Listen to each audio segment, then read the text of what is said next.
Good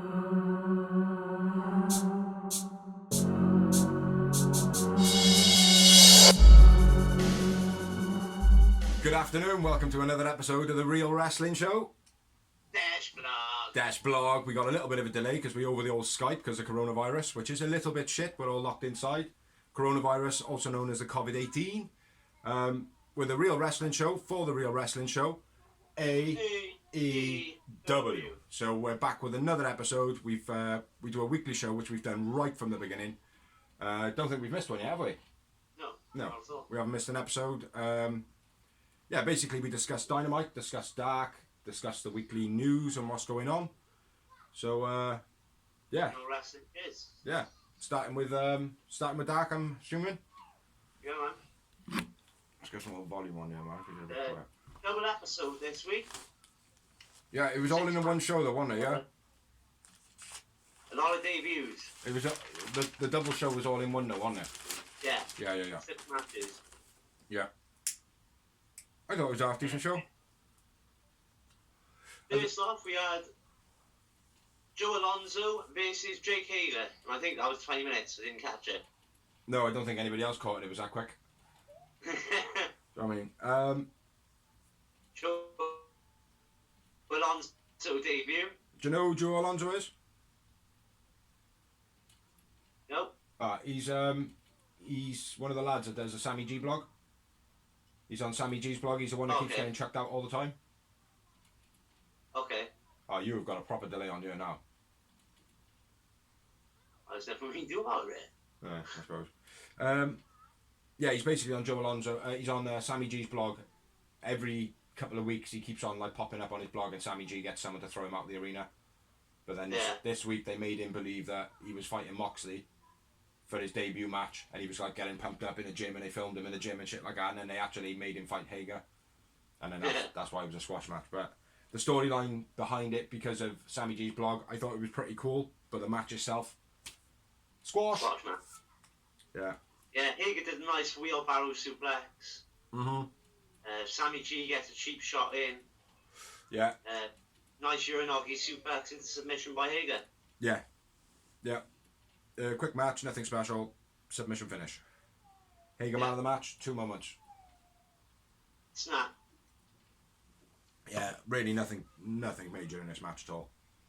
No, it's just TV filler, wasn't it, really? Yeah, I think it was a bit of fun to get Sammy G's blog something in-ring related into it, like, do you know what I mean?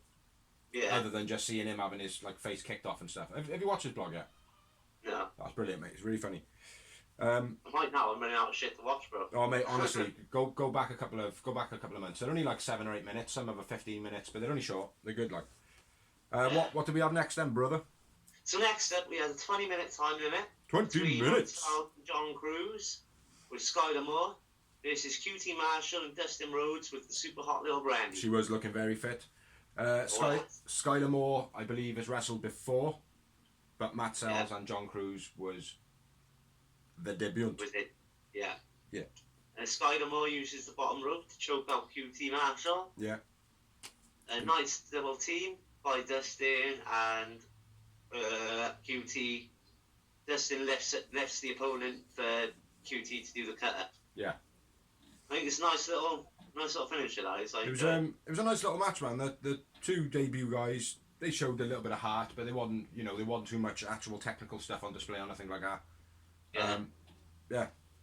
Dustin QT working brilliant as a team again. Yeah. You know. Who was your man of the match? I went with Dustin, man of the match. I went with QT Marshall. And I had 1 moment. And I went with 1 moment too. 1 moment? Two 1 moments? Just a one. Just the 1-2 moments. Your one, my one makes two. Yeah. Short match for, again, debutant. It wasn't going to be anything spectacular. But yeah, exactly. Yeah. And then we had 20-minute time limit for the next. Yep. Sean Spears with Tully Blanchard and Robert Ego Anthony versus SCU. SCU with no Scorpio Sky. Yep, no scope. I believe that he's off with issues. Okay. I have no idea. I just said that because he wasn't there. I've not heard any rumour. We're just saying he's off with issues.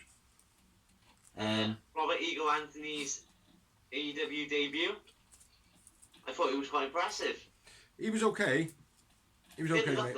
Like when he first came in, I was like, "Oh, you look like you could be on World of Sport." Like he looked like he had experience, but then at the same time he looked like his body wasn't made for wrestling. Yeah, that's what I mean. I would like to say Bob Backlund, but he didn't have that ability like Bob Backlund had. He was little bit more. He was still a bit green. You could see the greenness in him. You know what I mean? He still looked like a free agent, if you know what I mean. Someone you'd see in a leisure centre wrestle. Like. Yeah. Yeah, he was okay though. He had good ring awareness. Very good ring awareness. Yeah. Won't deny that. Like. Teddy was recording a match on his phone for some reason. Yeah. You know why? Because it's on YouTube for free. Yeah, it's just for him to check after, and it's just show what type of a manager he is, like, and that. Yeah. Nice sidewalk slam from Robert Anthony. Yeah. Spears going into the crowd to chant. Yeah. There was obviously no crowd. Nice double team by SCU. Leading to Daniel's STO.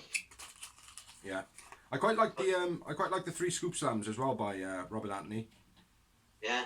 Because it was like, okay, a basic move, but kind of done in a sense with 3 of them, 3 big ones could potentially, give you some kidney problems. Do you know what I mean? Yeah. So it was a bit different, like. Do you know what I mean? Where we at? A bit before Tully's distraction, I was. Kaz cleans house. Yeah. As he so rightly should. Kaz is always sweet leg drop over the top rope. Yeah. Yeah, he gets so much height on her. Robert Anthony cheap shots Kaz. Yeah. And then it's him with a Death Valley slam type move, which I believe was a variation of Sean Spears' move, and looked as though he almost broke his neck. Broke Kaz's neck. Spinning out, didn't he? Yeah. But Kaz looked as though he took a real nasty connection on that one, right? Yeah. He is. He's sweet spine buster. He does that really well. Yeah. Spears then leaves him in the ring. Yeah. Leaves Robert Anthony to kind of, do what he wants to do or whatever. Which I think is a bit of shit. But it's working well for the storyline, I suppose. Yeah. Then I've got the finish of the match. Yeah. Best Meltzer ever. The best Meltzer ever, which I thought was a nice little touch. Nice and cool there. After the match. SCU get the win. SCU get the win, indeed. Man of the match for me was Kaz. Yeah, me too. Kaz man of the match. And 4 moments. 5 moments. Similar. After the match, Spears attacks Robert Anthony after Tully gives him the thumbs down. Yeah. He does the whole thing. So. Yeah. Yeah, it was an okay match though. Like you said, he was. 5 moments for me, 4 moments for you. So it must be alright. Yeah, and some of them were Robert Anthony as well. Like obviously one of them was that Death Valley twist out, whatever it was. I thought he was alright. Thought he was decent enough. I'd give him another shot. Yeah, he just don't quite look the part, man. Yeah, that's the thing. He don't, there's something not quite right about his look, But yeah, very, very good experience in the ring, I think. But hey-o. Yeah, Kaz for me, Kaz for you, 4 and 5. Next up, we had another 20-minute time limit. 20-minute time limit! Shug D versus Kip Sabian with super sexy Penelope Ford. Oh, wasn't she looking super sexy this week? Oh, yes. She did. She looked very nice, man. Very, very, very delicious. Shug D's debut, and he's from Leeds, England. Yeah. Nippy little fucker. Yeah. Quite a fast little wrestler, like. We got. My brain is just farted big time. Kip, fucking, what are we talking about? Kip Sabian's front drop kick, where he dived over the top of him. I think it was first, or is that a little bit later on? Where's my thing? no, it might have been something later on. But his front drop kick, man, to Shug D, man, into that corner, that was nasty, man. That was a heavy push, like, do you know what I mean? I think if I remember rightly, I think I said to the missus, like, I'm sure that would have been a receipt, the way he kicked him, like, do you know what I mean? But not sure, like, yeah, that was cool though. And then he done a nice drop kick to Shug D. Yeah. Nice twisting neck breaker by Kip Sabian. Was it? I don't know. I didn't really rate him too much in this one, mate. To be honest, I didn't really write too many of his moves. Like, the running knee strike from Kip looked very harsh. Yeah. That looked very very fast. Like, do you know what I mean? Running elbow strike from Shug D looked weak. Yeah. Just looked a little bit as though he didn't know how much pressure he should put in the move. Yeah. Maybe from taking a receipt early on in the match, maybe, I don't know. What we got? Yeah, I haven't got much more than that, mate. Now Kip wins by submission. Yeah, Russian leg into a submission. Which, that is a nice submission pin. Not a pin, sorry. That is a nice submission move, like, do you know what I mean? That is a real nice move. I went with Kip man of the match. Kip man of the match. 1 moment. 1 moment too. Yeah. 1 moment too. 2 moments of 1 moment too. I believe the Kip needs a crowd, man, to be hype. Yeah. Do you know what I mean? Like, definitely, he's one of those people, man, that needs that crowd. He performs the crowd, like. Yeah. And I didn't feel Shug D sold very well in this match. No. I feel like, you know, he was not green. You could see he had experience, but maybe it was nerves. But he just didn't seem to be able to get. He couldn't push Kip. Now I know Kip's a reasonably good wrestler. Do you know what I mean? Like, and I like Kip Sabian, but there is something just not right, and maybe it was a culmination of it all. No crowd for Kip to pump off. Shug D, you know, couldn't sell Kip that well, you know, to compensate for there being no crowd. It just seemed a bit weak all round that match. Yeah. But yeah, I half expected it though for Colt Cabana to come out. Yeah, I did too, because of the rivalry going on, like. I thought that was going to be it, but it's good the fact that it was like, oh, it's going to be Colt, like, and then it's like, oh, it's not Colt. Next week though we'll have Colt, or the week after we'll have Colt, because we want to see it, like, do you know what I mean? Yeah, exactly. But yeah, moving on. Another 20-minute time limit. And talk of the devil. Colt Cabana, boom boom, Colt Cabana. Colt Cabana. Cutler. Yep. And not Corona. It was alright, pretty decent. Colt back shows off that he's a veteran by, like, schooling him. Take the heck out of Cutler big time, like. Yeah. He owns him, doesn't he? He just schools him, man. My first note though is Colt Cabana goes to the commentary, playing to the fans as well. Oh yeah, when obviously there is no fans in the arena because there is nobody. And then starting off with a handshake. Yeah. I thought that was pretty cool as well. Like, you know, show a bit of that, you know, and that goes to show like the experience that, you know, he went in there to be like, well, come on then, let's school you, you know, let's show you, like, you know. And I think he did a brilliant lesson. Do you know what I mean? Yeah. I really do, like.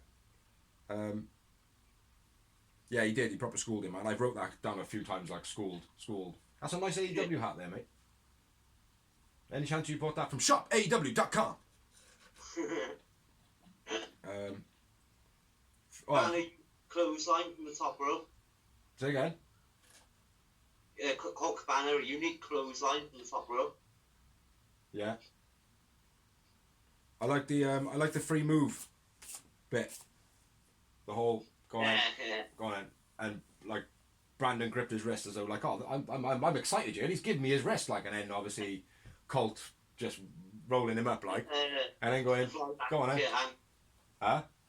Bit of a fly back to Kurt Angle. Yeah, it was just get on all fours and he go, come on then. Yeah, come on. Yeah, and then he just take you down by the arm and back up, like, do you know what I mean? But then when Brandon held his hand out, and like Colt was like, oh, okay, and then he literally just went and just whipped him down off that so quick move. Like, the look on Brandon's face was wicked, mate. No, Not Corona. Where we at? Yeah, Brandon won one though. He did, obviously, in that little back and forth of give me a wrist, blah blah blah. He did get the upper hand on him quick, but then Colt turned it back around again as well, which was very cool. Brandon rolling over the back. You know, he comes off the ropes and then he kind of jumps and then rolls over them. Yeah. Yeah, I don't know if you've noticed this, but he puts a lot of effort into that, right? And he almost looks as though one time he's literally going to turn around, jump backwards, and rather than land on the person, he's just going to go straight over the back and land on his head. I don't know if you noticed it with Colt. He almost looked like he went right over the top of him, and it was only because Colt lifted up that he gave him that bit of rotation. I think if he keeps on putting too much like energy into that, he's going to end up hurting himself, man. Yeah. Right. Didn't know if you heard that then. And also that moonsault off the top, he landed very short. Yeah. I wouldn't be surprised if he hurt his toes on that. Yeah, I've got a lot written down for this one. I wrote a bit on that, man, because I'm quite interested in Brandon's story, man. Yeah. What have I got here? Brandon, Cutler, springboard, Colt moved. When he did his springboard and Colt moved out the way. Yeah. Kind of a Samoa Joe-esque there, like. And then Superman pin to finish. Yeah. And I think Colt is cool. Banner wins, Banner man of the match. Yeah. Do you know what, though? Who'd you say the man of the match is? Cabana. Look what I'm planning. Who again? Say who? Boom, boom. Handkerchief from Banning. Look what I'm planning. Every time I hear the thing Cabana, right, all I can hear is that guy in the car imitating Eminem. You're on Eminem and what's his name? Homicide. Who? Logic. Yeah. Eminem and Logic. Homicide. And at the end he goes, planning, Cabana, cult a banana, eat a banana, hand banana. Look what I'm planning. Every time I hear his name, though, man, I can't unhear it. It's a fucking nuisance, man. Look what I'm planning. Yeah, Colt Cabana man of the match. For some reason, I don't have any moments in this. Why not? Yeah, I didn't have much. No. But entertaining, very entertaining match. Colt Cabana is a very, very entertaining wrestler. Very entertaining. Hilarious. Yeah. He can put so many people over, man, I think. Yeah. Sick, man. Yeah, and then we had the main event of Dark. Main event of Dark. 20-minute time limit. And we had some more debutants. Corey Holmes and Mike Reed. Corey Hollis. Yep, that's the one. And Mike Reed. This is Silly Kiss and Joey Janela. JJ. Double J. But not the double J that you might think. The modern era double J. Oh, Joey. Ooh. Oh. Do you hear him chat singing that? Yeah. I want to know if you'll be my bad boy. Yeah, that was pretty cool. Sonny Kiss. German suplex by Janela. Yeah. I had that somewhere. I think I was later on. Sonny Kiss and Joey Janela, I think they make a pretty good tag as well, man. Yeah. I think they both don't take themselves that seriously, like that they actually blend really well. You know? Yeah. And like that little pose they did in the middle of the ring as well, where you got like, what it should have been more though is when Sonny Kiss went up into the handstand pose thing. Yeah. Joey Janela should have used his legs as like a guitar and pretend to be like a rocker and like rock out with his leg. Do you know what I mean? That would have been pretty cool. And then Sonny Kiss obviously gets to be the bit on the bottom. Do you know what I mean? Yeah, that'd be pretty cool. Off the rope Pele from Hollis. You even got me saying Hollins now. Yeah, that was pretty cool, man. I like that. He was off the middle rope, on in the corner. Knee strike on Sonny Kiss by Reed. Yeah. I like Reed in this match. He was impressive. He was the better of the two. Yeah. Janela's elbow drop over Sonny Kiss. Yeah. And then what that mate I don't know how he does it. That's splits drop off the middle rope, mate. Fucking, I'm hurting now just thinking about it. It's fucking ridiculous. It looks amazing, like. But one time, man, his testicle is going to explode over someone's chest. Like, that's going to be wrong. That sounds wrong. But it's going to happen, like, doing that. Do you know what I mean? Like, it's just going to, it's just so bad. So bad. Nice. Corey Hollis and Mike Reed, nothing special, but they weren't too bad. I did feel as though Robert Anthony had a lot more experience in the ring than either one of these two. Yeah. But Mike Reed, before he came in, I said to the missus, I think out of the two of them, he'll be the one who looks pretty decent. Am I right in thinking Mike Reed is the scruffy looking fucker, wasn't he? And Corey Hollis was the one in the white with the slick hair. I can't remember. Whatever, the scruffy looking fucker, which I think was Mike Reed, he was the one that I said, I think he'll have something, like he'll have that bit of a spark, you know what I mean? Yeah. But they were nothing special, but they weren't too bad, Yeah. Maybe give them a match against the Dark Order's B team. Yeah. You know. He uses Kiss as a springboard for the top rope elbow. Yeah. Followed by top rope splits by Sonny Kiss. Which is weird, as if he does it wrong, there's going to be an exploded testicle over someone's chest. Testicle bomb. Testicle bomb, yeah. Sonny Kiss, man of the match. And 3 moments for me. Janelle and Kiss win. I went with Reed, man of the match. Okay, nice. The debut and getting the man of the match from Dorsey. I like it. So that's the end of Dark. It was an half decent show. Nothing spectacular, but I think for there being so many debutants, I think it was pretty entertaining. The situation is there were so many debutants because of the situation life is right now. Yeah. Obviously, with the pandemic going on, people can't fly, people can't travel. Yeah. So it's easy to get local talent or whatnot. Yeah. But half decent show, like I said. Yeah. What do you want for free, bitches? Bitches!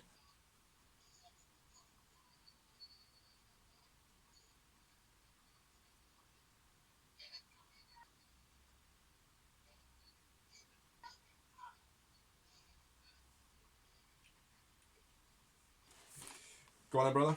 We're on Dynamite. Right then. So moving on to AEW Dynamite, the main show. Dynamite TV. Sorry, bro. We had sorry. Kenny Omega on commentary for the first match. Yep, Cody Omega and Tony Schiavone. Yeah, well, Cody wasn't on there long because he was in the first match. Yeah, I quite like that, man. I like the fact that it was like, oh look, that's me. Oh, I suppose you want me to walk down the ramp?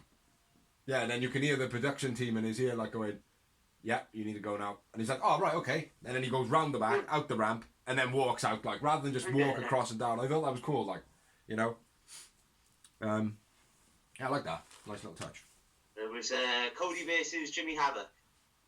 Didn't catch the time limit. You know what? I didn't catch the time limit. I think it was 20 minutes. I've got 20 minutes written down, but I could be wrong. Few guys in the back room betting. It was the Gun Club, which is Billy Gunn and Austin Gunn, Sean Spears and Chico Adams was in there to start off, and they were all betting on the matches. Do you see that? Yeah, I seen it. I just didn't know who they were. Didn't see who they were. Yeah, they were gambling on the matches, and then during the show there was obviously signposts. There were signs being held up and stuff like that. Yeah, nice back and forth to start off the match. Yeah. Then it Cody was. gets Havoc in a figure four. And Havoc just pulls Cody's ear to counter it. Yeah, that was well early, late on, wasn't it? Might have been, I don't know. Yeah. Havoc was hitting him with some heavy elbows, I know that. Pounding him with some heavy elbows, man. Pounding him. Where we at? I've lost my fucking notes, man. Very poor cutter from Cody in the beginning, the springboard cutter. Yeah. Didn't like that, like. That was after something I was going to mention. Nice sportsmanship between them where they had the handshake as well. After they did the back and forth, they kind of outdid each other, kept on getting back up and stuff like that. Nice handshake. And then obviously Havoc resorted back to type of being a bastard. Like, what we got? Yeah, at this point, after Cody's poor cutter, or near enough to it, Jericho joins the gambling in the back room. Yeah. This is where Havoc then goes to the commentary table, because at this point there's still no people in the arena, so gotta make it as entertaining as you possibly can. So Jimmy Havoc basically grabs an headset and starts talking shit to Cody, wasn't it? Yeah. And quite unique how he like grabbed hold of his tongue and then uppercuts him, does like a European uppercut onto his chin. So that was pretty cool. You got anything there? Or you just written points down randomly? I got the figure 4 part. So until you get there, I'm going to shut up. I don't even know where that is, man. I think that's towards the end, I don't know. What you got next? Cody throws Havoc into the railings. Cody backdrops Havoc from ring to the rampway. Yeah. And then Cody runs from the entrance back to the ring to clothesline Havoc into the ring. Yeah, this is just after what I got now. Yeah, the corner suplexes from Havoc were pretty... The first one certainly looked as though like Cody landed a little bit nasty on his head. Then I'm up to date with what you got now. It was a nice counter from Havoc where Cody goes to do the cutter. Yeah. Havoc gets into the armbar. Yeah. But that was dead nice and sweet. Yeah. Again, a little side note. At this point in the background, they're all shouting, all the guys who are gambling. And Jericho shouts out to Austin. He shouts, "Shut up, kid. You ain't even got a contract. Shut up. You can't bet. You can't gamble. You ain't even got a contract." Which I thought was pretty funny. Didn't take anything away from the match. No. Havoc almost headbutting the ring post when Cody got him in that kind of powerbomb position, but then flipped him over. Rather than him taking him away from the corner, he kind of just pushed him up. And Havoc literally got his hands down in the last second. Otherwise, his face was doing a Cesaro on the corner post. And his teeth were going up into his gums.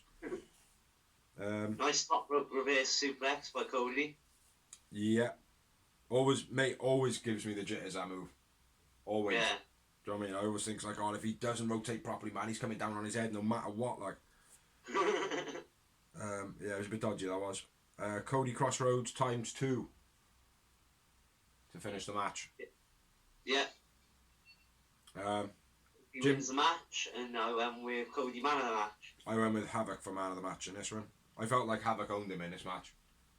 Most of this, Jimmy Havoc's aggression just kind of took him over, Yeah. Yeah.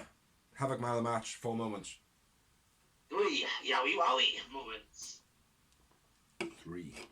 After the match, we had Jake the Snake doing a promo saying Cody can bring anyone he wants. Bring your mother, bring your nan, bring your hussy. Just come and meet me. I thought it was a nice promo.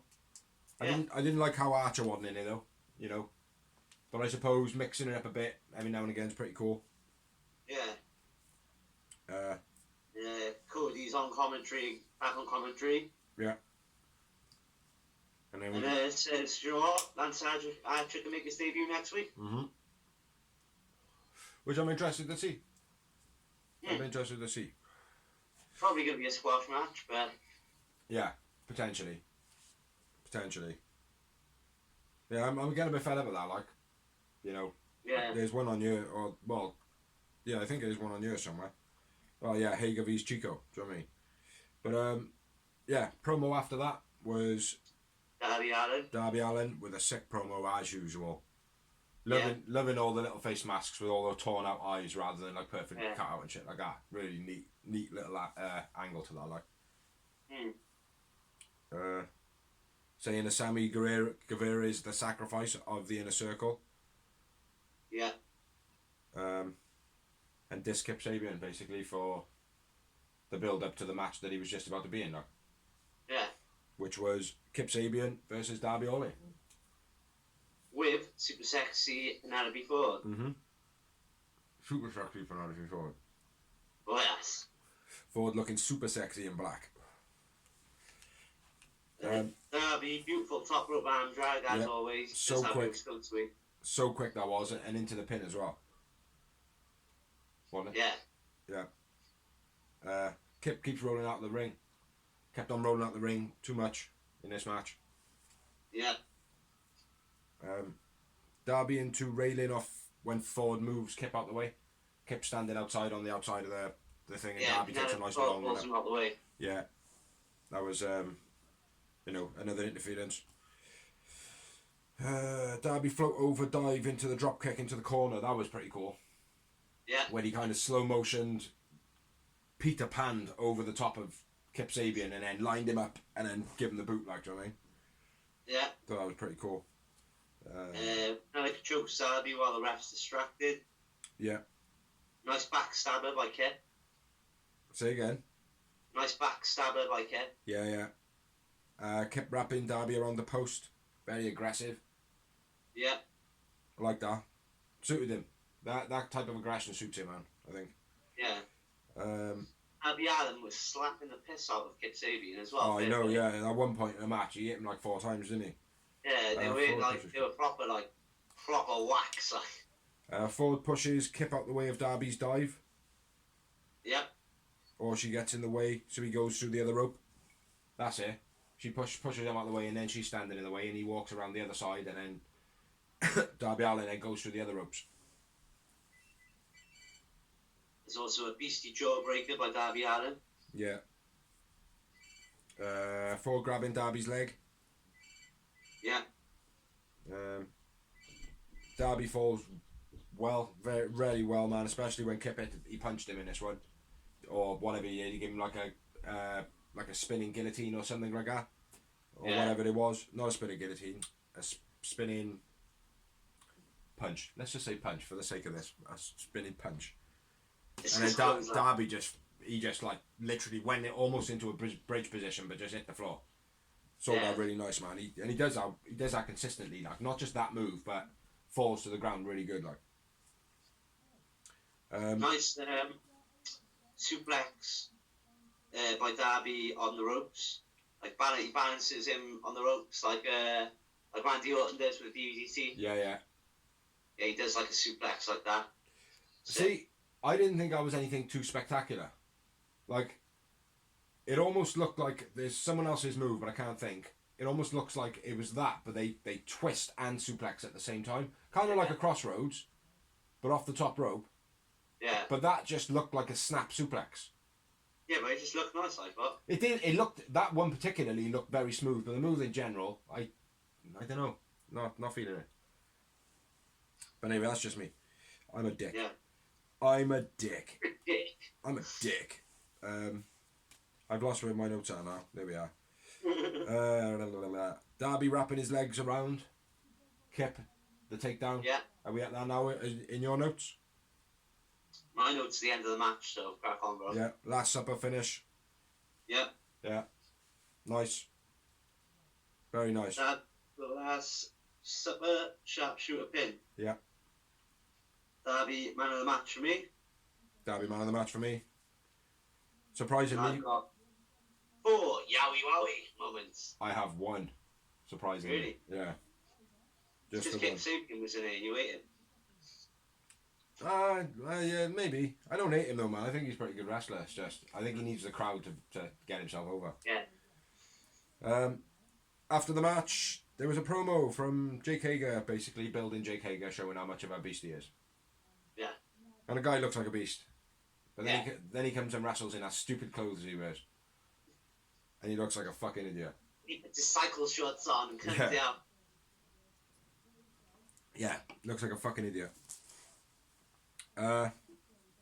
Yeah, then we go into the next match, which is a 20-minute time limit. I'm surprised this went to the bell. You know? Hager versus Chico Adams.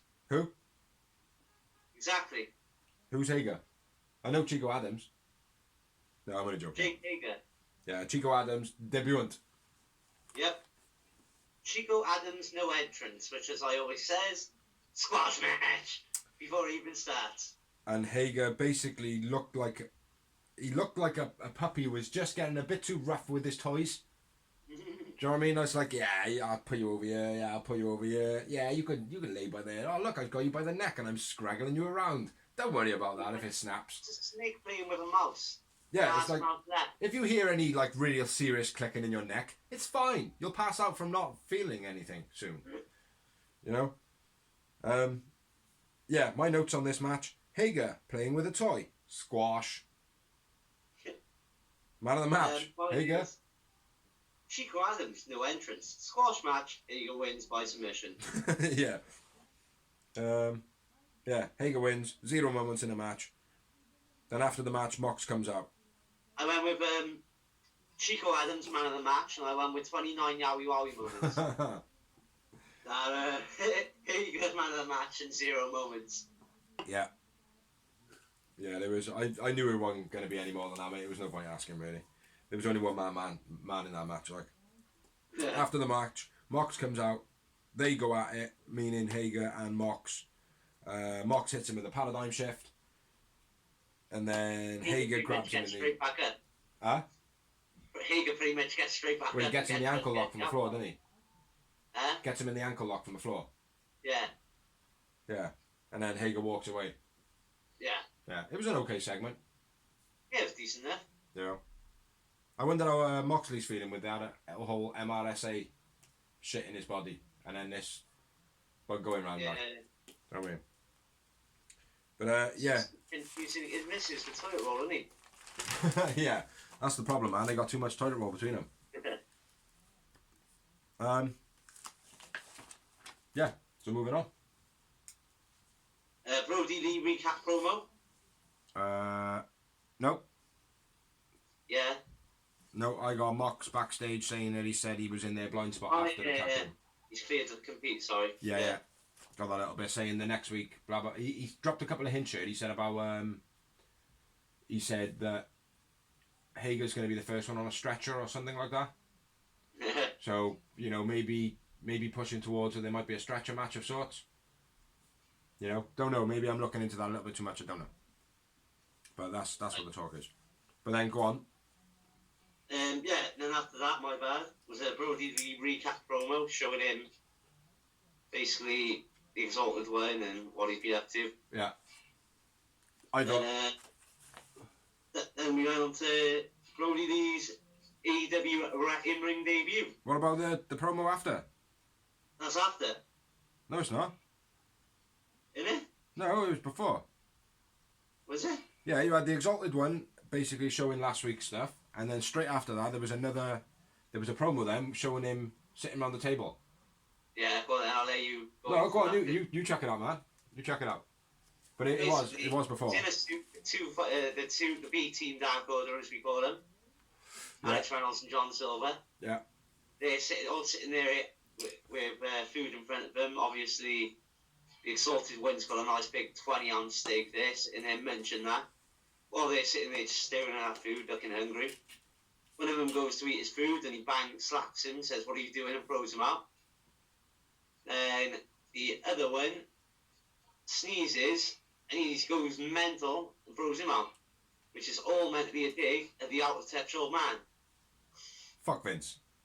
Fuck Vince! Yeah, fuck Vince, man. So yeah, and then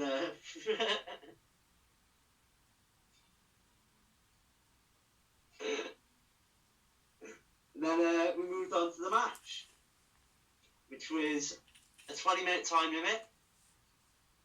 Brody Lee's in-ring AEW debut versus QT Marshall. And Brody Lee was accompanied to the ring by, who is that person? Who is it?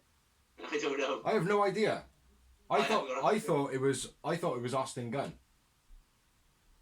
It didn't tell me at all. Like it didn't look like anyone. Well, we know it's not Benoit. I mean, like seriously, like David Benoit. I can't. Okay. Like, because at the moment with all the speculation going around and him saying he's looking for somewhere to go, like I was looking at him and I thought, might it be him? Like, because the guy had like kind of sunken eyes, or from what I seen. But like then I thought, oh no, maybe it's Austin Gunn, Billy Gunn's son. But then he was in the back doing some gambling, chasing Sean Spears off in a video and stuff.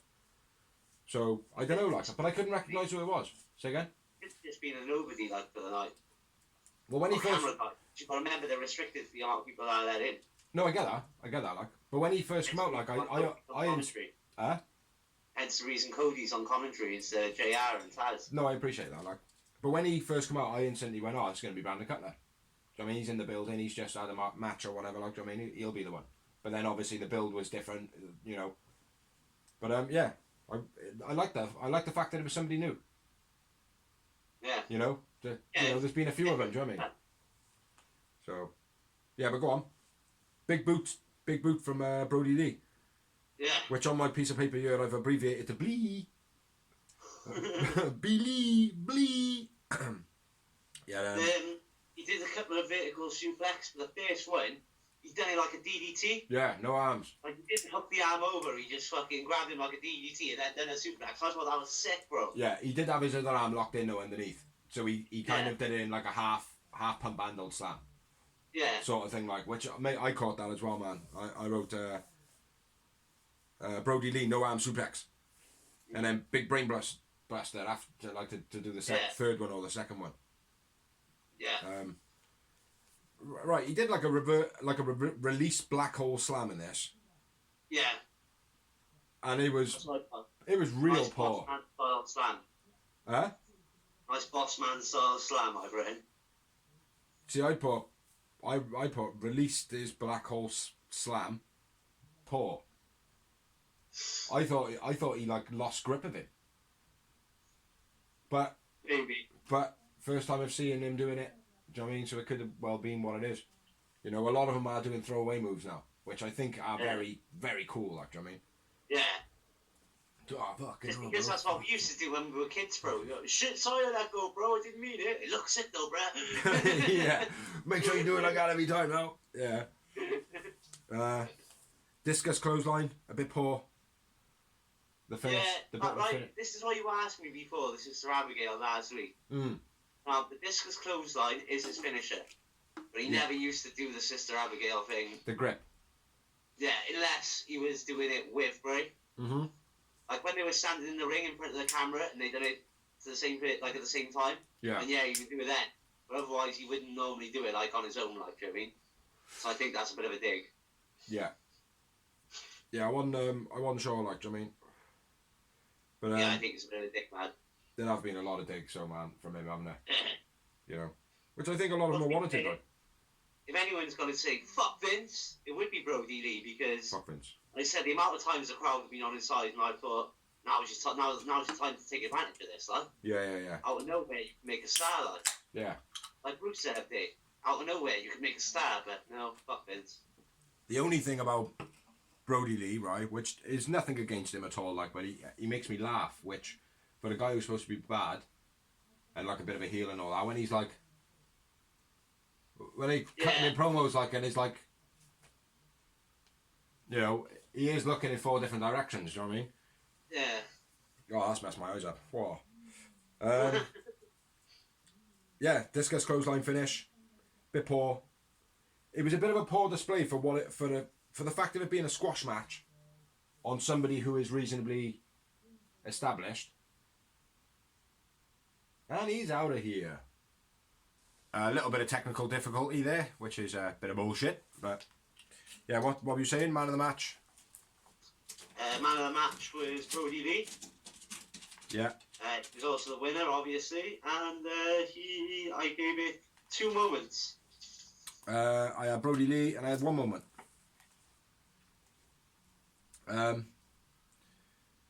After the match, it was, I don't know what I've written here. Drops a mask on QT's chest. A mask to QT. Yeah. Which, nice little gimmick, man, dropping masks around, do you know what I mean? Yeah. You know, that could turn into something cool. What do we got then, man? We got a promo. Yeah, Inner Circle, an Elite recap promo. Yeah. Leading up to Matt Hardy showing his return to wrestling. Well, not return to wrestling. Return to a wrestling company that will let him do what he wants to do. Real wrestling. Mm-hmm. The Real Wrestling Show. Yeah. And then we had a medical update by Vanguard Win. Yes, on Nick Jackson. I missed Vanguard Win so much. Yeah. I did. Yeah. Wow. He's awesome. Yeah, he's very cool. Yeah. Did you hear all the production team all through the night? Mhm. Yeah, guys, you need to get them tones lowered down. Like, even though it is quite funny hearing whoever it was, like, kind of ranting in the background, but that might have been from that gambling room. They named it from Impact, bro. That's what Impact sounds like normally. Yeah. Oil crowd. Yeah, yeah. That's a bit of a knock, man. That's a bit of a knock. Probably not much more of a knock than me when I just say I haven't even watched this still, but now that I'm off work, I shall be. All 14 hours of it. I know, mate. I have got a lot of it now. I think it is 14 hours. Yeah, Elite with the Inner Circle. Matt Hardy last week basically showing the Elite V's Inner Circle Blood and Guts match, which has been postponed due to the coronavirus, COVID-19. Which will speak what news. What was that? Taz, no? It's Master Champa. Ah, right. I didn't know you had him round there tonight. Well, he's got social distancing, so we can't actually make it on the camera. Ah, okay. Fair enough. He's outside the house, is he? Well, yeah. Through the window. Through the window, man. I like it. Then we had another promo, which was Nick Jackson under the shutter door, which was showing 2 weeks ago. 2 weeks ago, basically, the Inner Circle caught Nick Jackson, squashed him underneath a shutter door, one of those roller down shutter doors you see in industrial buildings. There was some of Abaddon's blood pack hanging out of his face. Yeah, it's good. Nice little catch up. Very entertaining. Said Vanguard 1. Vanguard 1. Van. First name Van, last name Guard. Vanguard. And next up we had the main event. The main event. The event of the event. That was a mad hash up. That should have been some DJ mixing shit. Yeah, boy. I'm delayed. What were you saying then? You're deranged. You're deranged. Yeah. No, you're not. Manlyville. Melody Hill from Kentonville. So yeah, main event of the evening we had Sammy G. Bill Raw. Don't give me the views. I want the motherfucking views. For the AAA Mega Championship. Yes. Quality match, I thought. It started off really slow, man. Yeah, it started off real shit. Yeah, it started off real shit, and I thought, oh man, he's not gonna put on a good display here. But you know, my instinct told me different. Obviously, Sammy G being being the like halfway through it, and I was like, I haven't put any moments down yet. What the fuck? Yeah, I know, mate. I know. Then boom. Yeah, like my first note on the match was the pictures on the chairs. Yeah. Which was, it was near the beginning when he was like, oh yeah, one from Star Trek, Jericho, and Brandy. Yeah, characters. Yeah. The commentators say that Sammy G was trained by Booker T. Yeah. And then says, but Booker T didn't do any flips. Which I thought was pretty funny. Yeah, and then I got Sammy G, nice drop kick. This is when I started making notes then. It was like, because I was looking and thinking, bloody hell, man, I've got nothing written down for this. Like this is the main event. It's got a belt in it and everything. Do you know what I mean? There's a title on the line and everything, guys. Nice wrestling combos by both at the beginning. Yeah. And then, would you believe it? Sammy throws Kenny into the guardrail. I'm sure that since there's been no crowd, they've thrown everyone into the guardrail like every match. Yeah. Well, they know they're not going to catch coronavirus from the people. Yeah. I think. But mate, what I liked about it as well is early on in the show, when people were thrown against the guardrails, nobody come back out and moved the guardrails back. They just left them how they were for the next match.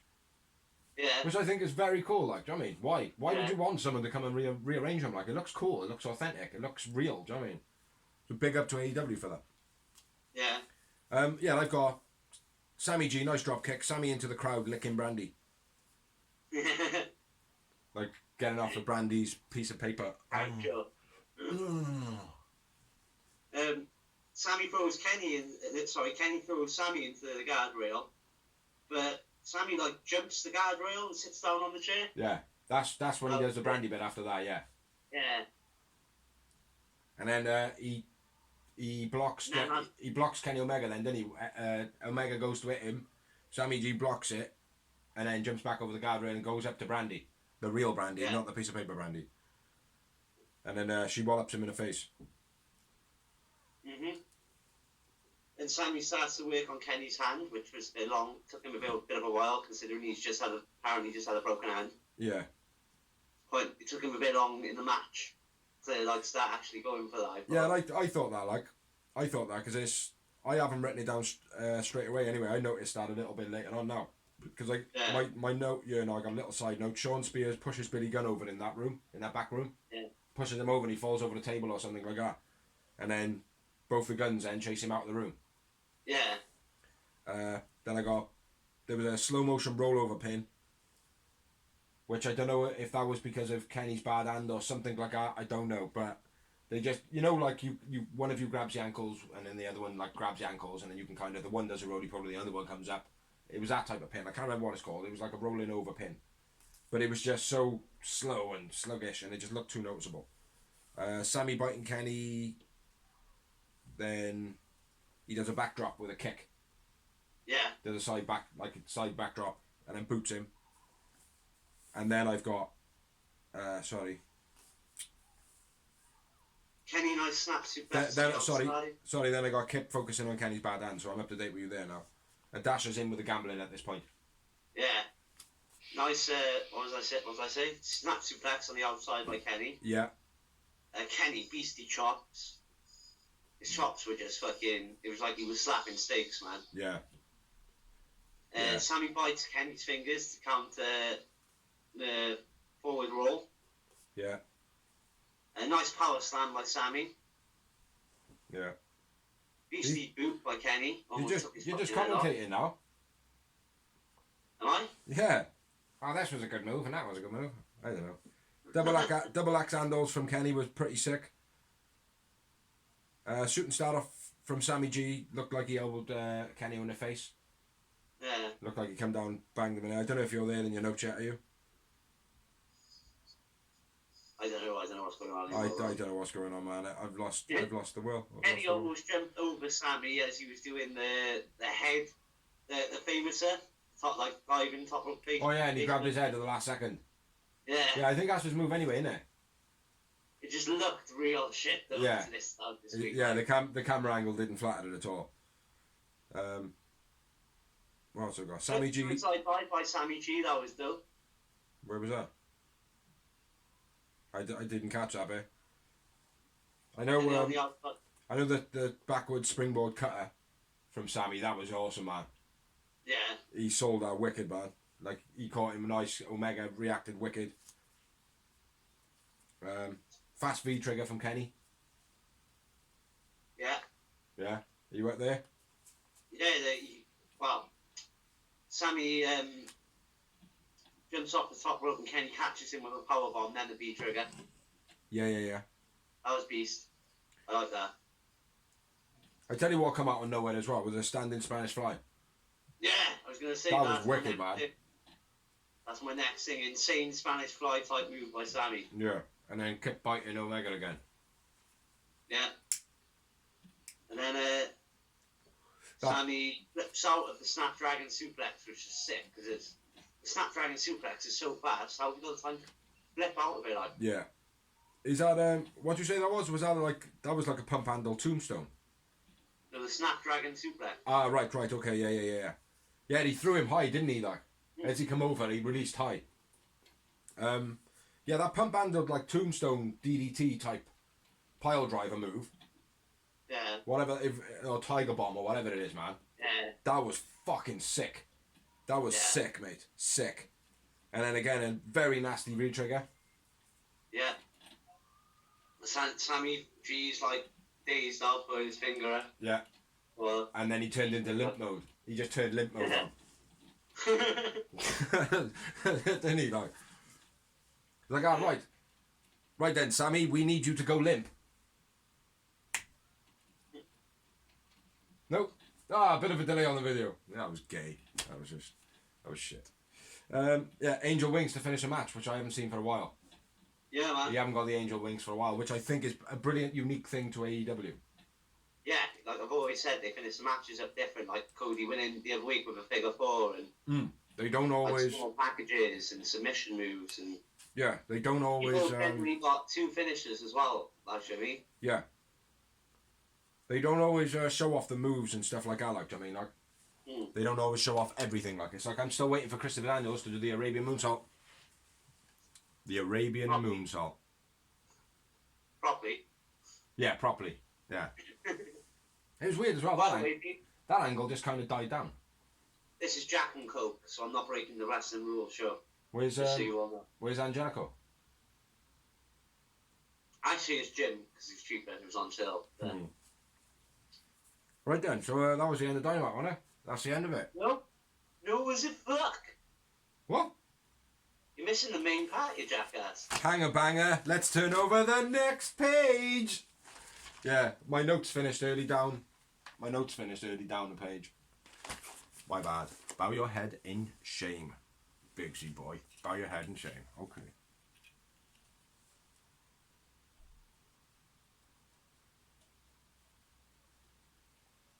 On to the news.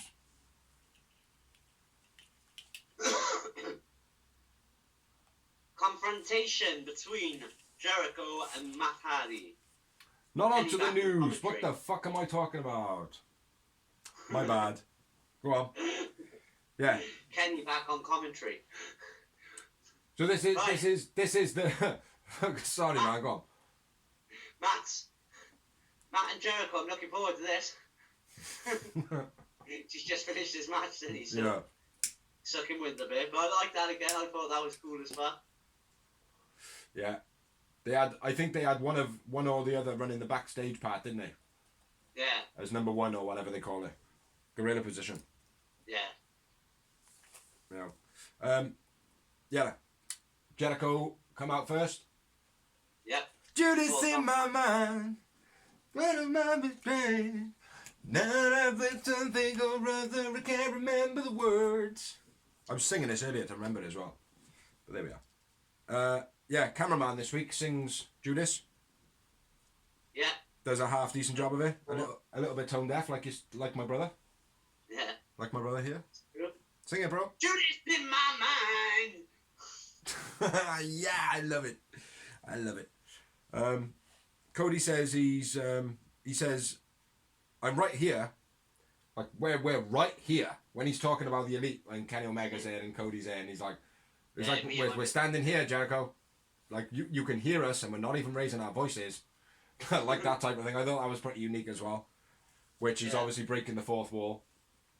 Yeah. Tells Vanguard off.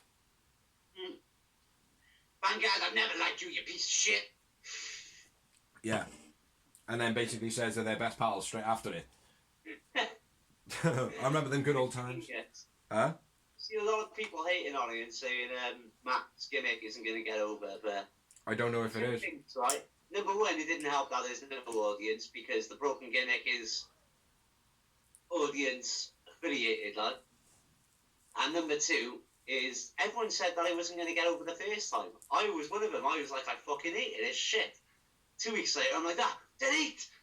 Well, it depends. So, it depends what kind of stuff he gets in there this time because the gimmick is used now already. It's a used gimmick, and that's not to say that it can't be recycled, but recycling something after it's been used straight away and not allowing like 10 years, 15 years, like what history normally repeats. I know that can be a bit dodgy, man. I didn't feel this, to be honest. Like Jericho, awesome. Yeah, Jericho was awesome. But Matt Hardy, I didn't feel it. I didn't feel it at all. Okay. You know, but we'll still discuss it now. Yeah, of course. Even though I don't want to. I'm joking. Of course I want to, because it's AEW, the real wrestling show. Jericho offers Vanguard a position in the circle. Yeah, asks him to join the inner circle. Yeah, my missus has got the idea that Jericho might get himself his own drone. Get himself an own drone and then have a drone war. Yeah, that'd be a drone war, a drone match. Do you know what I mean? That'd be cool. That could be funny. I like that, Trudy. It's a good idea. Yeah, could be a funny idea. Do you hear that, Trudy? No, she must be asleep. I hope I didn't stick too much chloroform on the sheet. Yeah, Matt Hardy then. 200 Xanax I gave you. 2 at a time. Come on. Matt Hardy then teleports through the building. Yeah. Which I thought was pretty cool. Flickers towards the ring I've got. Yeah. Because he does, that he flickers towards it. It's quite cool. Yeah. It was pretty neat. It would have been better if they had got that done quick. As quick as they possibly done that. Got all the people in the front to stay still. Made sure like that there wasn't too much change in the sky, because if they'd done it quick enough, they could have picked like a blue moment in the sky. Yeah. But you could see the shadowing and stuff like that. But yeah, ultimately it was probably the best thing in it. Yeah. But yeah, how he come down and Jericho was like, Jericho sold everything pitch perfect as usual. Even his rebuttals to what Matt was saying, like, you know, it felt like a real conversation off the cuff. You know? Yeah. It's like, and Jericho always knows where to go as well when it's like, oh yeah, you douche liquor. And he'll just come out with something like, do you know what I mean? Like he'll just say something like, and it not necessarily makes sense, but it always makes a reaction. You know? It rounds off the conversation to the next. It links it. Yeah. Matt Hardy calls him the maker of pain. You knew I'd come. Yeah. And then calls him a hole of an ass. You hole of an ass. I was pissing myself at that. Yeah, it was very funny, that was. Matt says that he knew Judas. He said that he knew him when, like, because he's over 3,000 years old, even though he was born in 999 BC or whatever it was. I don't know. I don't know how them time frames work. But, yeah, he said... Damascus now? Yeah, he said Damascus knows Judas. So that could be interesting as well. Yeah, then they go on to chat a bit of smack. Yeah. Which I thought was good. I enjoyed it, I did. I thought... I'm not going to lie, I like this Vanguard at best. I like the teleport bit. I like that. That was quite unique. I hope that he can replicate that as a crowd thing as well. Yeah. Do you know what I mean? Like, where the crowd are there and he teleports through as well. I should imagine he would be able to, because everybody got an allocated seat. Do you know what I mean? So. Yeah, exactly. But yeah, they talk back and forth. Jericho tries to get him to join the inner circle. Matt Hardy's like, no, delete. All delete wrestling, blah, blah, blah. Then Jericho basically says, oh, well, I know magic. Or he says something like on them lines. You're going to get your ass kicked now. And then he gets his ass kicked. Well, a little bit, not really. Yeah. Well, Sammy G comes out, jumps Matt Hardy. Or Damascus. Damascus. Oh, I got it wrong. And Cody being on commentary, you're seeing it right there. Grab the chairs and leg it there. Yeah, Cody Omega for the save. Yeah, and then the bit at the end, which I thought was very unique and cool, with the flames. Yeah. Yeah, Sammy and... Like Kane. Say again? Like Kane. Yeah. Like when they went to leave, like he'd be like, whoa, and then they go, whoa. Flames. Yeah. Yeah. I wonder if they're going to do some storyline now with Matt and Jurassic... Luchasaurus, because he's like 6 billion years old. That would be a very good link. Or at least if he walks past him and goes, Luchasaurus, I haven't seen you for at least 3 billion years, or whatever. But he's saying he's over 3,000 years old, so it would have to be... Luchasaurus would have to approach him and go, oh, bloody, I can't believe he's still around. Yeah. You know, maybe just off the cuff or whatever, like, do you know what I mean? Yeah. What my missus' theory is when Matt and Nick kicked Matt Hardy into the lake of the pool of luxury reincarnation or whatever it was called. Yeah. She believes that Zenith, who was the original entity in Matt Hardy, is now transferred into Matt Jackson. Yeah. Because he's a single wrestler at the moment. Yeah. She thinks that like he's growing his beard out and shit like that, and you know he might be turning into a bit of a crazy Matt Jackson. Which I think that would be a real cool angle as well. There's lots of ways to go about it. I'm happy that he's in AEW, and I'm happy he's doing the Broken Gimmick. Yeah. Like that. I just hope it pans out well. I think even if it doesn't, Matt Hardy's a great signing. He's a great wrestler in mind. He's a great in-ring competitor. Yeah. The way he's still in his prime. Yeah. So I think nothing but good things from it. Yeah. Right then. So what are we on to now? We're on to the news. The news! I've lost my news. Where's my fucking news? Then, first of all, we mentioned earlier on the show, let him get postponed. A lot of people, fans kicked off about it, and Jericho You better tell that. You better tell that budgie to shut the fuck up. saying, "You're an ass clown. The reason we can't do it is because there has to be 10 men in the ring. Yeah. There's not enough big enough to have 2 meters distance between 10 wrestlers in that ring, as well as a referee, cameraman, etc., etc." Yeah. So that fan got ass clowned by Jericho. He's an ass clown. Billy Gunn's music. And also, Tony Khan said, "I think we should be doing a show like that where there's a live audience," and I agree. Yeah. Blue, shut the fuck up. Thank you. Right then, so our next bit of news. WWE fans beg WWE to change the camera setup to be more like AEW's setup that they have got on their shows. Yeah. Blue, shut up. Yeah. Blue is a budgie that you can hear in the background, by the way. So do apologise about that. Yeah, so that was a. Well, take out the room. No, you can't take it out of the room, man. Just do whatever you do to shush up your bird. Don't. Dorsey's gonna fuck a pigeon. Yeah, so WWE obviously changed their camera setup. They moved the ring a little bit closer to where the ramp is and the entrance way, taking out all the seats. Next bit of news: WWE and AEW potentially might have to shut up shop very soon. Yes. Because one, AEW's parking lot has got like a coronavirus testing clinic in it. Yeah. For the public, so that's the reason they might, and I'm not sure why the control center is, or whatever. Orlando is going on tonight. What day is it? Friday? Yeah, tonight. Friday. As of 11 o'clock tonight, Orlando is going on martial law shutdown. Ah, right. So yeah, that'll be why it is for NXT then, and WrestleMania or whatever now from WWE. But Yeah, WWE have taken off. Yeah. Yeah. So that's So WrestleMania, yeah, it's either cancelled or to be pre-taped, which will have to be pre-taped by now. Should be done already. Otherwise, it will have to be postponed. Yeah. I did hear that it's been taped over the last couple of days and shit. But like you pointed out, Roman Reigns. But then again, like I said, as this morning broke the news, Roman Reigns has pulled out of WrestleMania. It's like the match against Goldberg because he's had leukemia.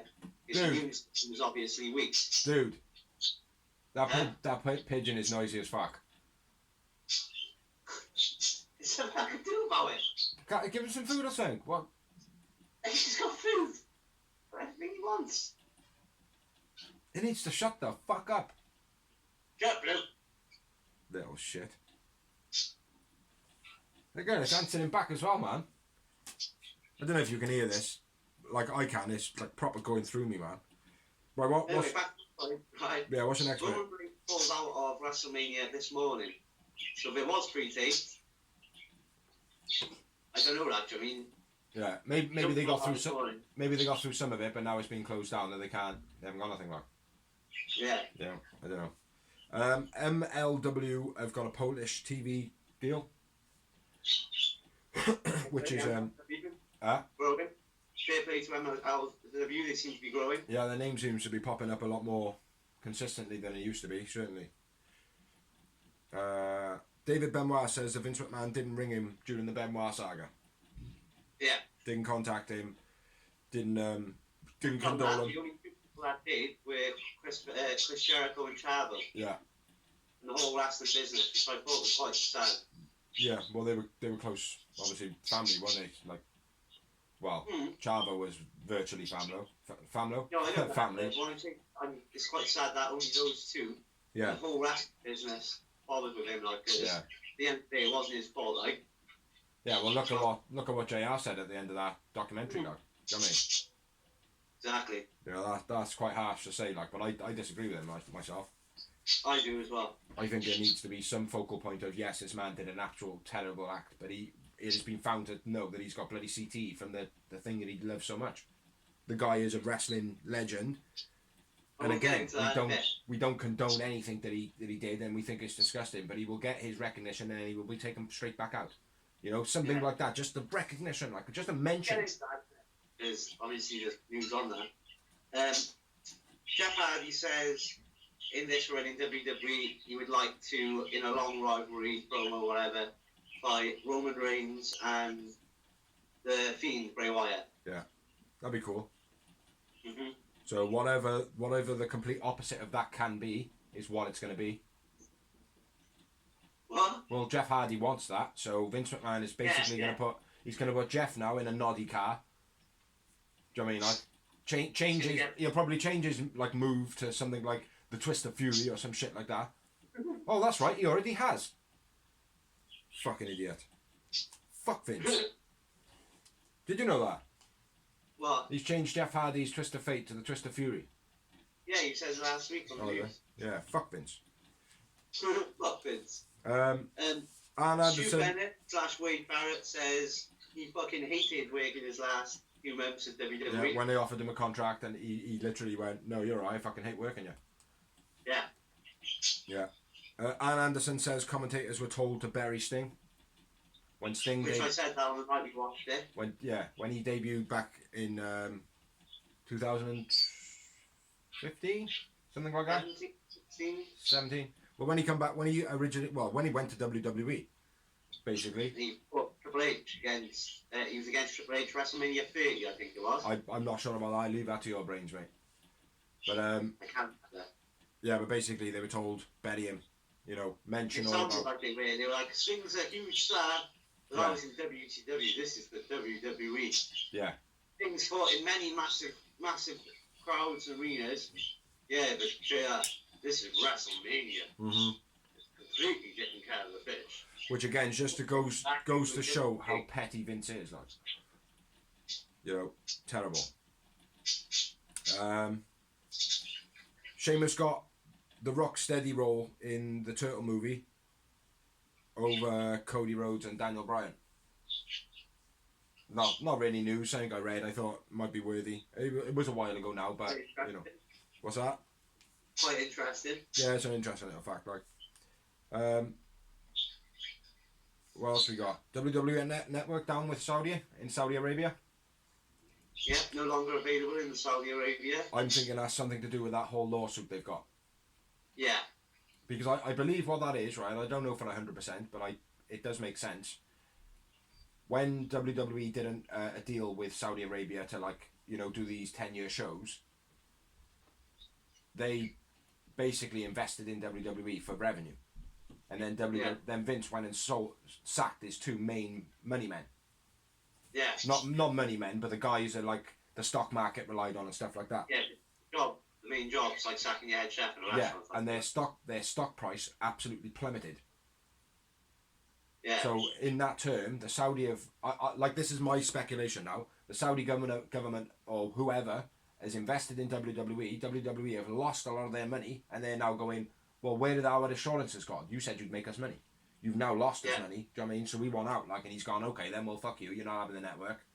Do you know what I mean? You're not gonna, if you're not going to agree to the 10-year term and let this pan out, well, I'm not giving you the network. I'm pulling out too. You know. Yeah. So he pulled the live TV feed for the last pay-per-view, did he? Yeah. Yeah, and that's when they all got kidnapped. Yeah. On the runway. Like a scene out of Delta Force. But so that's a bit dodgy. The Saudi network down. Rey Mysterio's WrestleMania match was cancelled due to him being in quarantine. Yeah. Also, as well, Dana Brooke, and you said Daniel Bryan as well. After his recent tapings, he's been told that he's gonna go in because he got an autoimmune issue, autoimmune something. Okay. And he also suffered really bad with that. He's high risk.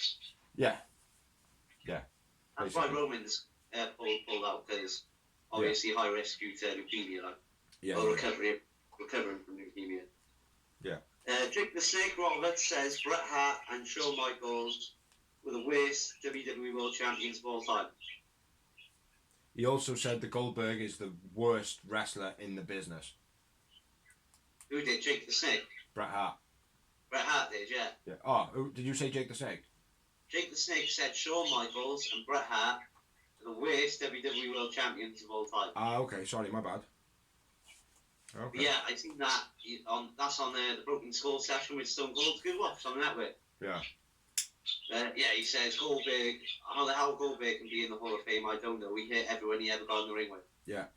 He's the worst wrestler of all time. Yeah, definitely. Definitely, I agree. 100%. Jake Roberts said Shawn Michaels and Bret Hart were the worst world champions because they were too small at the time.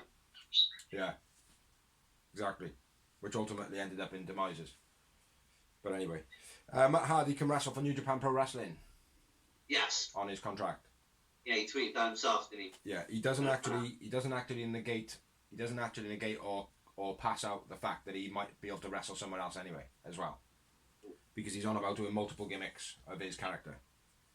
Okay. So we don't know. He could be in talks with Impact, could be in talks with ROH, we don't know. That could be cool. Yeah. That could be very cool. There's a rumour going around at the moment in the news and whatnot that Vince McMahon is looking to sell WWE. Yeah, this rumour has been going on for years. I know, but it's not always floating in the headline of the news. Do you know what I mean? Like, it's there, but it's never like you type in wrestling news on whatever you want to look for. Just type in wrestling news on, anything. I think, to be honest, it's just because he's gone to the XFL again and people are like, oh, he's going to try and make the XFL into, he's going to put all his effort into that. Yeah. Maybe. But, I don't think Vince will ever sell it, I think. Well, that's what he said. That's what Vince says. Oh, I'll never sell WWE. No way. Why would he? No, sinking ship and all that. Sinking ship. Still a fucking multi-billion-pound company, bro. And I see AEW fans going, "Oh, WWE will be out of business within 10 years." No, they won't. They won't. I don't. Unless they won't, right? Because like we've talked about this before, the cogs that run WWE, they are too big now. Do you know what I mean? Yeah. Like, you could take WWE away from WWE and call it Darren's Fish Market, and it would internationally be big because of the machine they got behind it. It's the machine that makes the money. It's not the product anymore. Do you know what I mean? It's the machine. No, exactly. It's the merchandise machine. Yeah. And this is why AEW is so good, because it's not a merchandise. Don't get me wrong, they're capitalising on merchandise and stuff, but it's not just about the merchandise. And even if it is, it doesn't feel like it is. Do you know what I mean? But anyway, this next. is a bit of a sad word. Say again? This one's a bit of a sad word, a bit of a fuck you thing, but UFC's Ashley Evans Smith caught stealing hospital supplies. So basically what happened was her and her boyfriend went on like a free ads type thing and went and picked up a closet off someone. But obviously with this coronavirus shit going on, people are just leaving stuff outside their doorsteps for collection. Right. This woman is also a former nurse, retired nurse. But she had loads of medical supplies left over, so she was donating it to the hospital. Okay. So a hospital coming to pick her up. Now she's got CCTV on the front of her house. Ah, okay. So she saw this, what's her name again? Ashley Evans Smith pick up the closet, pack it in, and then go back, get a bag of medical supplies and pack it in the bag. Yeah. So she's thinking it was a mistake. She rang her, texted her, whatever, ringing her non-stop till she told her it's actually Lee Smith blocked it. Yeah. She actually had to ring the police on her and report stealing it up. Yeah, hard times, man. So, fuck Ashley Evans Smith. Yeah. It is tough times, mate. You don't know the full circumstances behind it, but yes, I agree with that. Fuck whatever the name is, Smith. Ashley Smith. She's a UFC fighter, bro. She can't be pulled. Yeah. Well, mate, they don't make that much money. Ratings this week. There was 819,000 for AEW Dynamite and 669,000 for NXT. Yeah. There's no point speculating and, celebrating, oh, well, they've won again. Do you know what I mean? Like, we do it sometimes. Like, oh, they beat them again. Do you know what I mean? Like, but the thing is, you can't just go, oh, well, it's not a war. It's not a war. It's not a war. It's not a war. Well, it's not really a war, but there still is a competition going on. Yeah. Do you know what I mean? Like, so this week in the competition, AEW smashed it again. At the same time, there's a war. There's some form of competition. Yeah. Exactly. But the figures do show what the numbers are, because that's what figures are. They're numbers. And we have 819 versus 669. And there seems to be quite a big difference there. So, you know. Yeah. Next bit of news. A little bit disheartening for some, maybe. Bullet Bob Armstrong has bone cancer. I'm not sure, not familiar with who he is. I wrote it down because it was in the news. Oh, is it? Yeah. Oh, really? He was on TNA He for a little bit. He was on what? He was on TNA for a little bit. He's proper old then, though. I don't remember, man. I'm not too familiar. You know, I thought I'd better mention it, though. Do you know what I mean? Like, he's always wish good health to people. Like, do you know what I mean? You know, so yeah, get better. Get better. Yeah. From the Real Wrestling Show Dash blog. Teddy Hart assaulted. Now this is speculation at the moment. I have seen a video where I believe is Ace Montana screaming in his face. Yeah. Basically saying to him, "Oh, put the fucking gun case back down. Put the gun case back down. Give it back here, you fucking piece of shit." Blah blah blah. Proper going at him, like telling him to fuck off, like, and he's going, "Oh, fuck off, Teddy Hart. Fuck off, Teddy Hart," saying his name in full and shit like that. But apparently he assaulted Maria Manic, who was a wrestler, at Ace Montana's house, and then he was arrested for it. But he was also arrested for possession. He's been done for jumping bail. He's also been done for possession with intent to sell as well now. So he's looking like he's going to be in some deep shit soon. Like, I wouldn't be surprised if he ends up dead very soon. Yeah. You know, unfortunate. Too much pressure, like, do you know what I Yeah. mean? Yeah, I got two bits of... Former MP, Edwina Curry, or Curie, whatever it is. Edwina Curry. Thought the T Stone Cold Supermarket beat-in segment was real. Like, I'm not being funny, out of all the segments in wrestling you thought was going to be real, that would not be one. Not at all. It like was the way Stone Cold standing in the freezer just drinking milk when Booker T opens it and he's like dribbling out of his mouth. Yeah. Like, she's an idiot, man. it's just so put on, like, you know, like there've been so many other segments where, like, well, I'm not sure if that's real or not. Yeah. Like, fucking stupid, man, to be honest. Hilarious. And that's one of our MPs, so, you know, good luck in the wilderness pandemic. Yeah, I know. Well, two of the main people that are telling everybody what to do, they've caught it, apparently. Yeah, exactly. But, yeah, next bit of news. Bucks originally turned down Tony Khan's offer of AEW. Really? Yeah, they basically, their whole thing was, they had everybody offering them everything. You know, yeah. WWE, ROH, Impact, everybody wanted them. But they were like, well, we want this and we want that, and everyone was like, well, no, we don't trust you to do that, like, do you know what I mean? So they were like, well, fuck this, and we'll go and see Tony Khan. Like, Tony Khan wants us to start his show, like, do you know what I mean? So boom, that's it. That was the making, like. But yeah, they originally turned him down, not believing what his vision was. Fair enough. And I got one more bit of news, which includes Mox. Okay. Is it the same as yours, is it? No. Oh. Yeah, Mox makes a cameo appearance on WWE Backstage.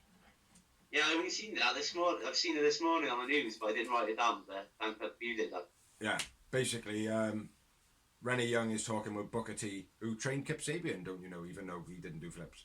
They're basically filming the show like we are right now. Yeah, doing it like this, video in video. Well, we're not. We do it better because, like, I'm sitting here and he's there, sitting over there. Not no screen shit, like, do you know what I mean?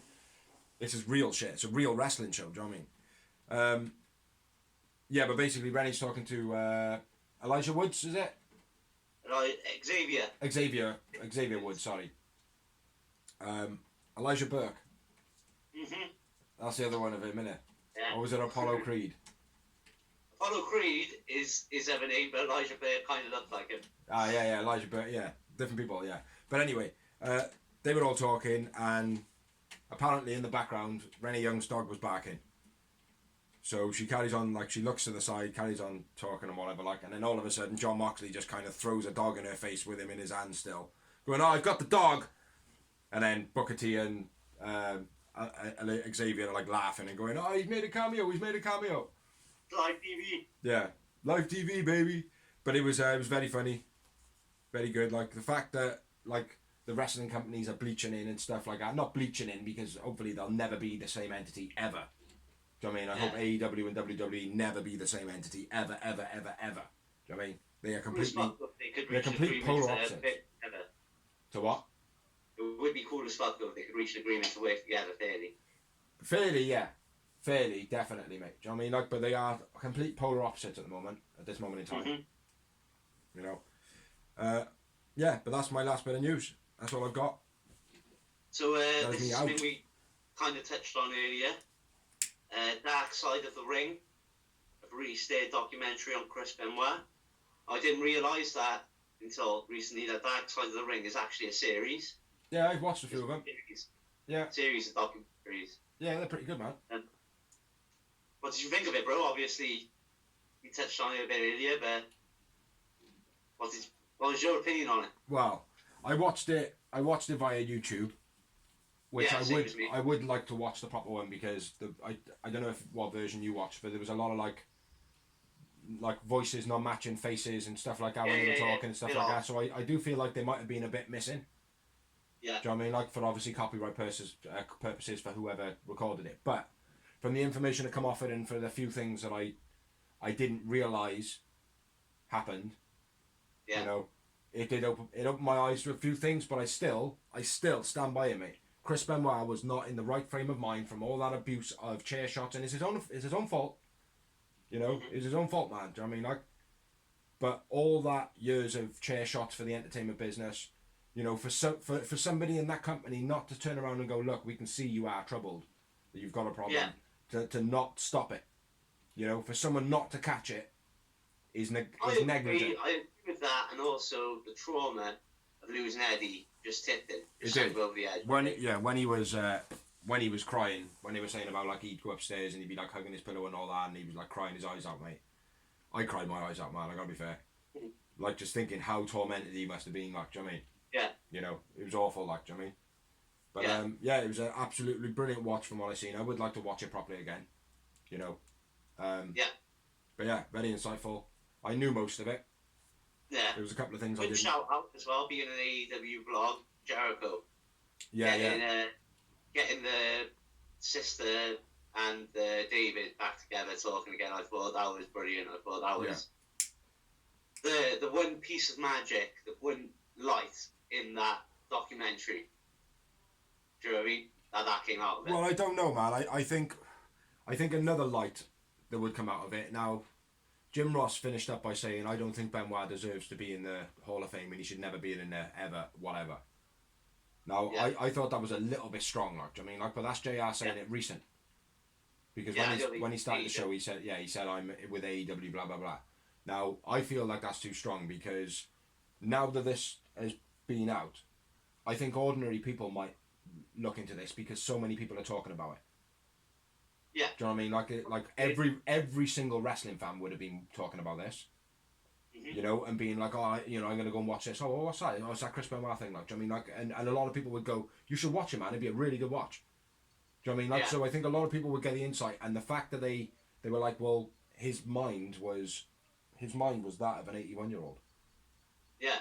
You know what I mean? It's like he was that fucked up from like all the head trauma that if me or you had that problem, we would probably do the same thing or something similar, you know? Like, it's absolutely disgraceful, and we say this all the time. It's, what he done was absolutely disgraceful, an absolute fucking disgrace.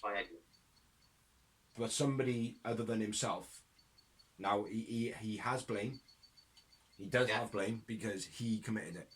But there are people that definitely should be accounted for. You know what I mean? Company for a start should be accounted for. Yeah. Because there was arisen before, like, I mean, thoughts and worries about it. Yeah, exactly. And you know, any decent human being should know. Let's give him some time off, or let's have a look at the situation here, because he's just lost his fucking compadre, like personally, and work best-mate as well, like. Exactly, like, do you know what I mean?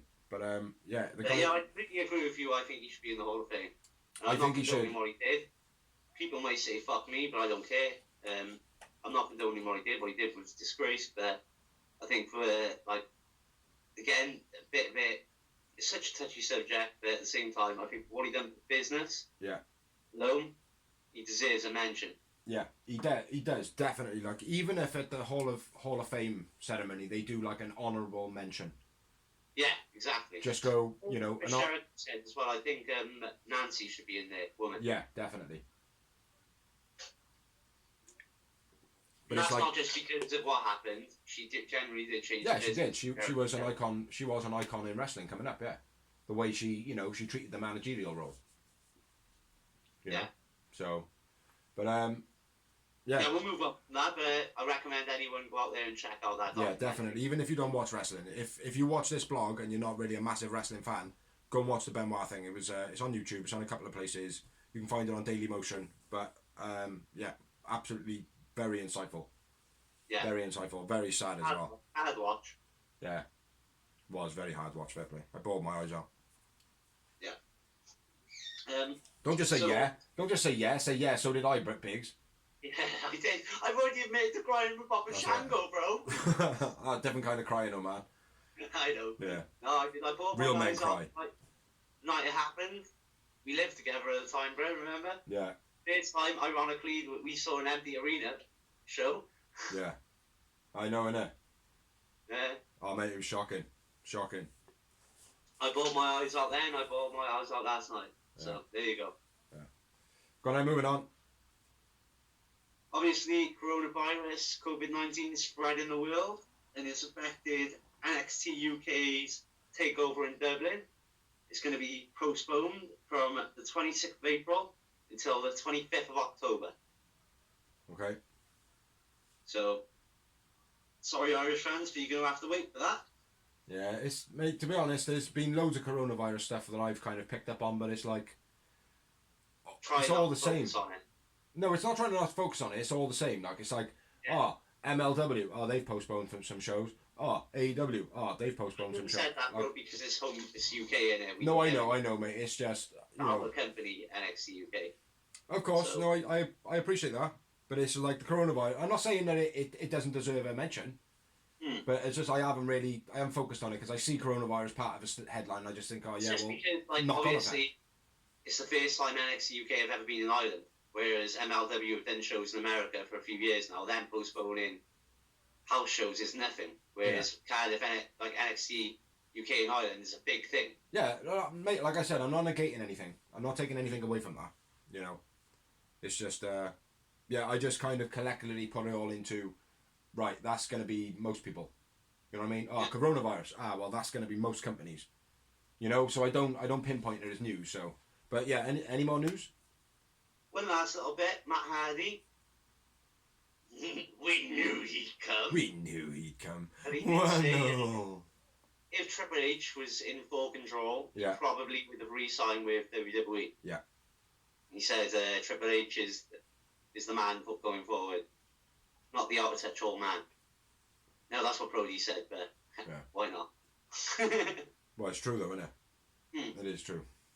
And I think in that sentiment as well, there's got to be fuck Vince. Because that's ultimately what it is, isn't it? Yeah. You know? It's sad, mate, because like the reason the whole fuck Vince exists, and people watching this may be like, oh, well, all you do is just fucking hate on WWE. It's like, I hate on WWE for reasons. There are reasons. Yeah, but there are reasons why I hate on WWE, and it's the way that they treat wrestlers and the way they treat other companies via wrestlers. Yeah. You know, and it's the fact that if someone like Triple H was in power, because it's not. I don't go fuck WWE. Do you know what I mean? Like, no. Now and again I do, but it's fuck Vince. Fuck Vince, like I say, fuck doors. Do you know what I mean? Fuck Vince. Yeah. But fuck Vince, not fuck WWE. Now, I like I've said before, the machine in WWE is ultimately one of the best production entertainment machines that there is possible. Right? Now, it's being run wrong. You can't have a guy who like you go, oh, does man, I was out the other day, man, I come across this great idea, like, do you know what I mean? Like, you know, blah blah blah blah blah. oh, that sounds great, like. And then just before we got, I'm going to go, actually, what I'm going to do is I'm going to make you say that you've had sex with an old woman and that she's going to give birth to a hand. That sounds cool. Do you know what I mean? Like, and it's fucking, and I know I always go back to that same example, and it's just one example of many stupid gimmicks. Do you know what I mean? Like, but it's like, why would you want someone just rewriting stuff all the time? Like, there's no fresh there. Yeah. You know, there's no expectation. Like, the expectation is so low because of it. You know what I mean? It's like, oh, well, what trash are they going to push out this week? Like, do you know what I mean? It's like, and that's not to take anything away from the wrestlers. Say again. Something always pissed me off, like WrestleMania season's rocking up. All the veterans come leaking out the woodworks. Yeah. Rather it's than like people. All the timers that are there working inside out, coming to Cardiff, doing the little shitty shows in Cardiff and Belfast and or in Pennsylvania or whatever they're doing it. Like, I mean, the biggest paycheck comes around, then all the veterans, actually. And then what was that? Was that an imitation of an airplane? Some guy coming out the woodworks. My paycheck. Yeah, go on. Oh, yeah. Oh, one last bit of news as well, which I almost forgot. Yeah. Killer Cross or Killer Cruz? Was he Killer Cross, isn't it? Which one would you like? Which one would you like to go with? I'm going to go with Killer Cross. But now he's in WWE, I can't. It's not my fault. I can't remember his name. Exactly. He no longer exists, brother. Even though he did put out. Go on, sorry. The main event of NXT was a segment between Tommaso Ciampa and Johnny Gargano, which have been fighting for fucking donkey's age. Yeah, so it's like Triple H all over again. Yeah. And they were leading up to their final fight, and they signed the contract. And then Killer Cruz's promo came up on the screen. They didn't actually say his name. Yeah. Showed like it just had flashing images of him doing he'll probably have some stupid name like Doyle Abgon or some shit like that, man. Doyle Abraham. But yeah. But yeah, that's pretty much all we got, I think, isn't it? Yeah, that's it, man. That's all the dark we've got. That's all the dynamite we got. That's all the coronavirus we got. That's all the news we've got. That's all the Dorsey taking his hat off.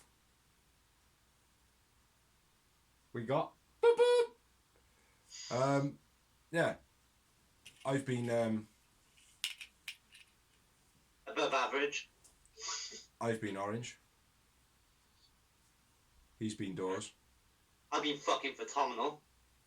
Yeah. We appreciate all the views, all the people sharing, all the people that allow us to share, all the people that watch, all the people that comment, anybody that has helped with the blog. Big up, Doors. Big up, Biggs. Big up, man. Safe. Yeah, so, you know. Friends for leaving the room. Yeah, thank you very much at this time at the moment with the coronavirus obviously going around. We are having to isolate, so we're having to kind of kick our messages out. So big up to Ruth and big up to Helen for both, you know, kind of letting us have our reign for an hour or so. Yeah, if you like what you see, chuck us some comments, put some likes in the like box, subscribe to the YouTube channel.